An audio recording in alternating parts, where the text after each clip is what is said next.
everyone, I am Randy Suarez, aka Zero Rose, today back here with another amazing reaction. This time we're back with some more Nostalgia Critic, and this is the Lilo and Stitch animation movie review by, again, Nostalgia Critic. This was requested by fellow subscribers, so shout outs to you, buddy.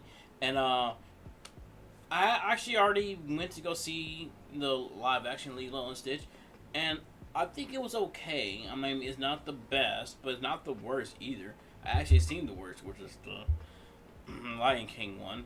But anyway, I don't people complain that it's very terrible and everything. Like, I think it knew what it was and it played off that. To me personally, that's my thoughts on the live action one. Ooh, excuse me, but it's better than the Snow White one. Trust me. Oof. I never saw it, but I've seen the reviews. But anyway, I digress. If you like any of this content, please like, comment, and subscribe to my channel. Like, comment, and subscribe to your channel. Awesome. I will leave the original link to this video down below so you watch it uninterrupted. Also, link to my Twitter, Instagram, and TikTok. Follow me on those social platforms. Link to my Cashapp. Feel gracious enough to donate. Whatever you want to donate is fine. Don't. That's fine as well. Same thing as soup things. But by donating, like, comment, subscribe, sharing, all that good stuff, however you show your support, let me know you rock with the reaction content. Rock with the channel and rock with your boy. Without further ado, buckle up and let's get started. Alright, we here with some more Nostalgia Critic, and it's about the Lilo and Stitch. Not the live action, but the animation that came out over 20 plus years ago. But anyway, I can't wait to get into this, so let's go.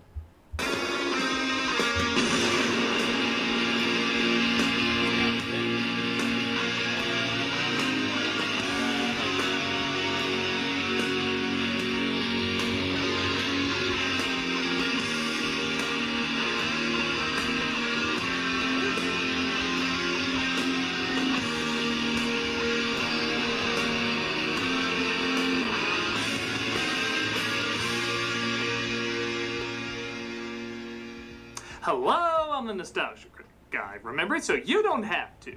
So you're feeling young and full of life, like you got years and years ahead of you, and you realize this came out 20 years ago. Then you're like, I learned! Yeah. It's kind of how I felt when I go watching the live action movie. Like, damn, because when that came out, dude, I was in elementary. I'm a grown-ass adult. getting old sucks. It does. Released back in June of 2002, Lilo and Stitch was following a line of animated Disney movies that were not pulling in the numbers they wanted. In a desperate attempt to fill seats, they resorted to a strange but memorable advertising campaign where Stitch would interrupt other classic Disney films. Though this had nothing to do with the story's plot, it did get some people laughing. Yeah, baby.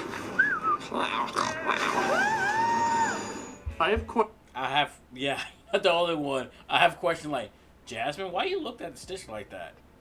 Questions about Jasmine. Like, look. The ads worked as Lilo and did get some people laughing. Yeah, baby.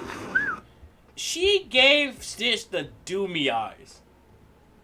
That is weird.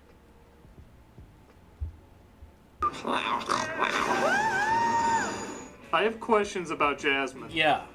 The ads worked as Lilo and Stitch became a decent hit at the box office, but in time it's become so much more. With 3 DVD sequels, a TV show, an anime, big deal, anyone could get one of those, Yeah. and countless merchandise, the ads wait. worked as Lilo and Stitch became a decent hit at the box office, but in time it's become so much more. With 3 DVD sequels, a TV show, an anime, big deal, anyone. I didn't know they got an anime, but... You get one of Really, Critic? You were in anime? Oh. those. And countless merchandise, So Lilo and much Stitch has merchandise. surprisingly become bank. Ironic, seeing how a lot of Disney's more expensive movies at the time haven't gotten nearly as big a return. When I first saw it, I remember really loving the story between the sisters and found the alien stuff okay.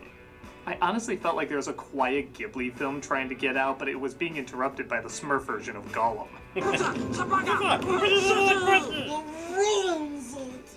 But something happened over the years. They grew on me. And again, with all the Stitch memorabilia, it clearly grew on others too. Through the sequels and TV show, I actually did find myself enjoying Stitch and his alien pals a lot more. So I'm curious if this likability was something I overlooked in the original, or if it was something that was added later in the additional spin-offs. Either way, it's going to be fun looking over this gem again, and I'm excited to give it another look. So let's look this over before it becomes something crazy like a Broadway musical. They're making Lilo and Stitch a Broadway musical? I'm not watching this to see if that's really a thing. Let's take a look at Lilo and Stitch. We open at the Galactic Federation headquarters where the Grand Councilwoman, just named Grand Councilwoman, discusses what's to be done with a mad scientist named Jumba, played by David Ogden Stiers. Illegal genetic experimentation. Disney wants your head unless it can be turned into a purse. The experiment is named 626, voiced by co-director Chris Sanders, and the council wishes to see if there's any good in him. Only green aliens can use that word. The design of Stitch is pretty unique, and passes the silhouette test where if you only saw his shadow, you guess immediately who it is. He can also pass as both cute and threatening at the same time. I guess how many dogs can, which factors later into the story. Yeah. They tried to banish him to an asteroid, but he escapes and steals a ship. Chubby Piglet says he's landing on Earth, Kauai to be exact, and another alien. And that's the same one who was trigger happy. I'm sorry to spoil the movie, but oh my god, it's so much. Named Pleakley, voiced by Kevin McDonald, tells them they can't harm the planet because of an endangered species called mosquito. We've been using it to rebuild the mosquito population, which, need I remind you, is an endangered species. So I kinda have a love-hate relationship with this character. Every time his voice starts to get too annoying, he says something funny enough to keep me liking him. Similar to these characters. Wait. Kinda have a love-hate relationship with this character. Every That's time the his list. voice starts to get too annoying, he says something funny enough to keep me liking him.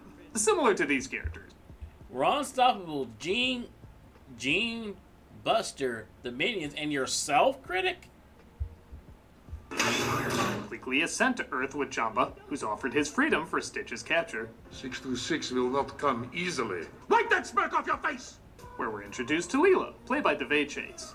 Every Thursday I take Pudge the Fish a peanut butter sandwich. And today we're out of peanut butter. And if her voice sounds familiar, it's because she played every little kid in the early 2000s. Yeah. The reason? Well, she's really freaking good. Yeah. From Lilo to Zen, she always finds a vulnerable believability that for other child actors would sound whiny. But she sells it because no matter what the subject, she always sounds like it's important to her. You rotten sister, your butt is crushing me. Why do you act so weird? Who would care about a fish eating a sandwich? I do when she's done talking about it. I can't give Pudge tuna. It's fish. If I gave Pudge tuna, I'd be an abomination. Fish, soil, and green would disagree. You're crazy. Oh, she's also a violent little shit. To be fair, Myrtle been asking for that ass whooping. I'm sorry. A lot of people say like, oh, she could have just used her words or anything.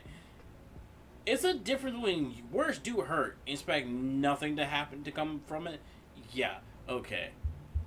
Lilo might be one of the most realistic child characters, not just in animation, but cinema in general. Because she is odd. Children are odd. She's also a troublemaker, but there's a relatable reason you can understand. Her parents are gone. So you can identify with her troublemaking oddness as well. No, I'll be good. I want to dance.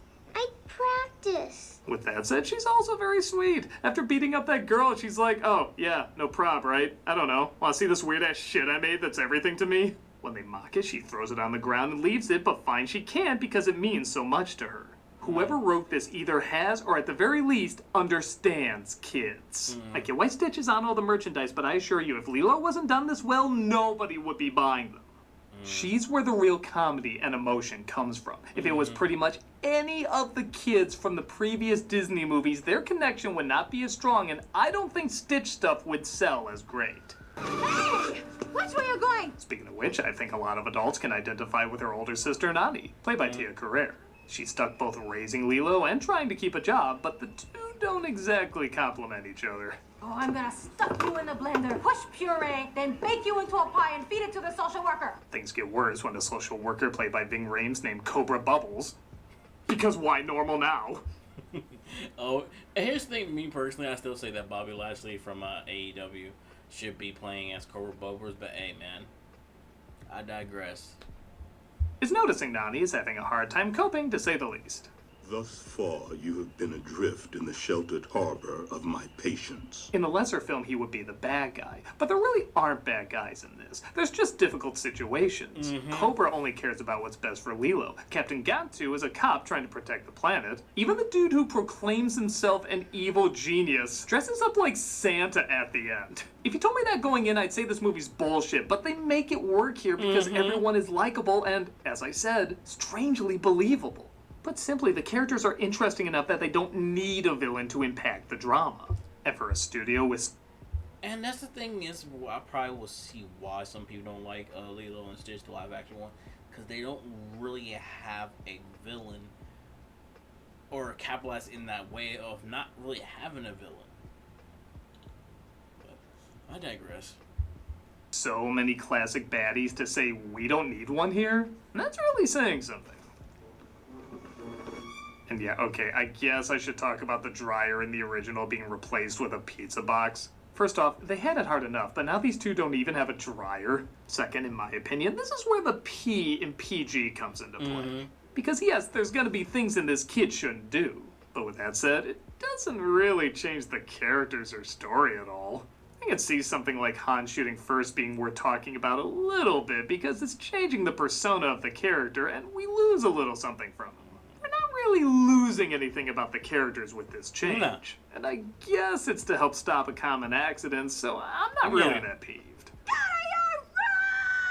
already in my room! The film is very clever to show after their outburst that these two really do care for each other, and that what's keeping them in their difficult place, their parents passing, is also what uniquely unites them to get through it. We're a broken family, aren't we? Maybe a little. The film's also very good at, I know this is going to sound strange, naturally emphasize over and over that they're sisters. Yeah. It's one of those movies, to me personally, after all these years, is very self-aware. It's one of those reasons why when a lot of people are legit, what's the word for it, fans of this movie. Because at the end of the day, they know what they are. They know their sisters in general. But also, someone who is that age how can I put this? It solidified the fact that kids are very much so self-aware, even though they cannot put it into words. And the point that when Lilo said we're a broken family, in a weird way, yeah, technically they are. Previous screenings, parents kept saying what a bad mother Nani was, despite them saying several times that the parents were dead. To fix that, they literally say the word sister 3 sentences in a row. We're sisters. I like you better as a sister than a mom. And you like me better as a sister than a rabbit, right? Again, in a lesser film, I feel like I'd be focusing more on how this setup doesn't work. I mean, it seems like they're showing very clearly she can't take care of the younger sister. But their chemistry is so good and their love for each other so strong. Shit, I get teary-eyed watching these scenes a little bit. Oh. Yes. Yes, I do. I mean, anyone with a weaker amount of strength would get teary-eyed at Come that on, Critic. scene. Yeah, where's that Grover the Hedgehog? Just as Lilo prays for a friend, Stitch crash lands and gets knocked out, resulting in the locals confusing him for a dog. You're all mine. Aliens are growing on me, if for any other reason, the wanton destruction.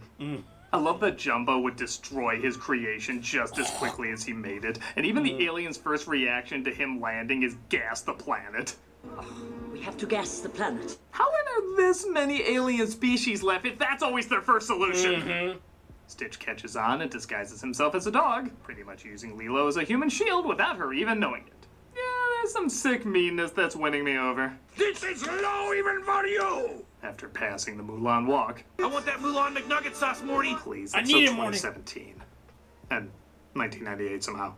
Stitch steals a kid's bike, which Lilo has no objections to, and realizes he's surrounded by water, which he doesn't react well to. Quick side note, if these backgrounds look different from other Disney films, it's because they're watercolor, reflecting Hawaii's tropical landscapes. It's not done often, but they use it in most Lilo and Stitch spin-offs, including the TV show. You can shake an apple off an apple tree. And I'm sorry, the cruel editor in me has to see if this will look as funny as I think it will if I cut it shorter. You can shake an apple off an apple tree. It didn't disappoint. I shouldn't be laughing at that. Okay. Yeah, alright. Yeah, you got a good one, Critic. Yeah. Oh, you insane bastard.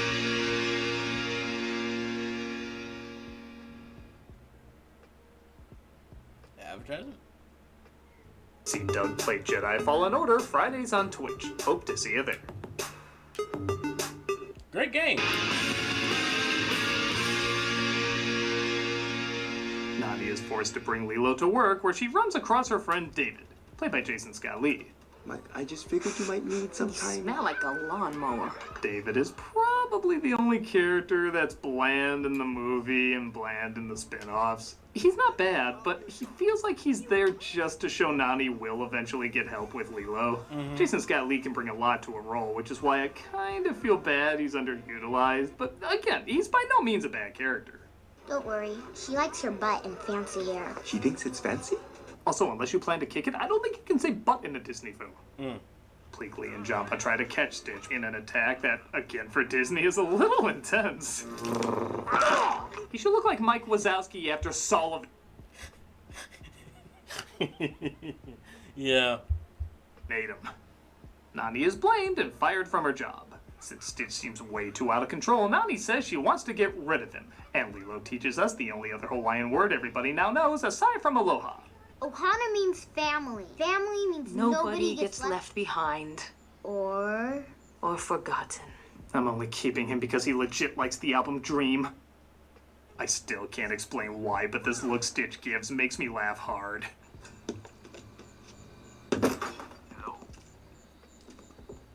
It's a look that says, I don't know what you saw, but you didn't see it.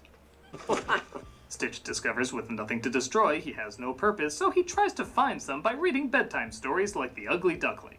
And yeah, I think it's pretty cool these designs are a callback to Disney's Oscar-winning short. Yeah. Then the ugly duckling is happy because he knows where he belongs. Okay, bullshit. Iron Giant has Superman. I have Ugly Duckling. I guess we're both ripping off E.T. anyhow. Yeah, that does bring up a good point. Despite the story having a ton of tropes that have been done to death, this still somehow does feel fresh and new. Both Chris Sanders and co-director Dean DeBlois have specialized in taking stories that you've heard a million times and breathe new life into them, almost making you feel like you're hearing them for the first time. I think a lot of that is the uniqueness of the characters and their quick relatability. These protagonists are completely different, these antagonists are completely different, and these supernatural characters are completely different. So it feels like an entirely new journey. We've been having a bad day. While trying to find a new job, they run into David, who decides to take them surfing. Stitch finds his fear of water fades the more he sticks around them. There's no place I'd rather be. While a lot of people associate this film's soundtrack with Elvis, I dig how there's more traditional Hawaiian-style songs that make their way into this too. In fact, this film is praised quite a bit for how accurately they portray Hawaiian, particularly Kauai, lifestyle. Though, I'm sorry, that's not a shave ice. Now that's a shave ice. Holy shit. Stitch gets dragged under the water and pulls Lilo with him. They survive, but Cobra sees the whole thing and decides to put Lilo in a different home. Cobra! Again, though, I love how he's... Stitch gets dragged under the water and pulls Lilo with him. They survive, but Cobra sees the whole thing and decides to put Lilo in a different home. Now I want to go to Hawaii now. Cobra! Again, though, I love how he's not being an asshole about it. No. He legit just wants what's best for her. I know you're trying, Nani, but you need to think about what's best for Lilo. No, didn't you see? She climbed into a pizza box, not a dryer! You know, I really believed they had a chance. Then you came along. Yeah. Damn. Before Stitch showed up. Oh! Totally had a chance. This leads to a pretty emotional moment where Nani sings to Lilo Aloha Oi. Again, in lesser hands, this could be botched so easily. Honestly, just saying that out loud, she sings Aloha Oi rather than say what's going on, actually sounds comical. But Tia Carrere's acting, some great animation, and refreshingly no music in the background can easily get you pretty choked up. Until we meet again. Damn it, where's the bite-sized gonzo? Lost. Oh, come on, that's even worse! Pleakley and Jamba are taking too long, so they're fired, which means Jamba can finally take Stitch his way. Hiding behind your little friend won't work anymore. Okay, when I measure the fact he doesn't care if a child gets caught in the crossfire, I'm liking these humorous but demented aliens more and more. With that said, I do think the climax of the film is a little underwhelming. Yeah. I think they focused so much on the comedic and dramatic expressions that when it came to the action and slapstick, it's not super funny or exciting to watch. But just remember, it's your birthday. Happy birthday. Merry Christmas. It's not Christmas. Happy Hanukkah. Don't get me wrong, there's one or two good laughs. Oh, good. My dog found the chainsaw. Should be the last line of every Beethoven movie. But for the most part, it just needed to be faster and a bit more creative. Now, to the film's credit, there was a major change that had to be made. The original climax had Jumba and Pleakley teaming up with Nani and hijacking a plane to go after Lilo, who was accidentally taken by Captain Gantu. After 9/11 happened, though, the directors called up Disney and said, "Don't worry, we're changing it." Seeing the original with a plane flying through the city, crashing into buildings, this was probably a good change. With that said, seeing a spaceship just chase another spaceship isn't anything a lot of animation audiences haven't seen already. But again, with the time they had, it's not a bad workaround. Stitch gets Lilo out the Dr. Mario pill, but is ultimately captured in the end. They start to see, though, that he's not as dangerous as he has indeed grown a heart. This is my family. He says what every woman who's ever slept with me says. It's little and broken, but still good. Except that last part. And they decide to let him go. It also helps that Cobra knows about the aliens and even made up the mosquito story to keep Earth safe. CIA? Convinced an alien race that mosquitoes were an endangered species. Why'd you recognize Stitch as an alien right away? Oh god, not another Bobbleheads movie! Oh. The house is rebuilt to include Pleakley and Jamba. I laugh my ass off how much it looks like Stitch is smoking, and their family not only grows closer, but also bigger. That's right. They do add a dryer to their home. Oh, nobody's ever truly prepared! And that was Lilo and Stitch. For what I already thought was a really good movie, I will admit it is even better years later. Where several Disney films have a little bit of a dated feel in the early 2000s, this one still remains pretty timeless. Even the aliens, who I thought were only okay originally, are a little better when you compare how much mean-spirited violence is usually in their subtext. Granted, they're not as good as what they do with them later. I personally think they're much funnier in the show and spin-off movies, but it's not really about them as much as it is the title characters. Both Lilo and Stitch bring a solid amount of heart and comedy that's hard not to be charmed by. Even though this is an all-too-familiar story, hiding aliens, losing parents, the meaning of family, and so forth, it really is the uniqueness of the main characters and the delicate care of the filmmakers that makes it feel brand new. It's hard to believe people have been enjoying this for 20 years, but I know there's even more enjoyment coming up in the near and far future. Oh yeah, this came out. I'm a nostalgia critic guy, remember it, so you don't have to. 626 will not come easily. Well, yeah. I mean, like I said, when it comes, you know how much I enjoy the animation one. I quite enjoy the live action one, but I mean, it's not great. It's not bad either. But I digress.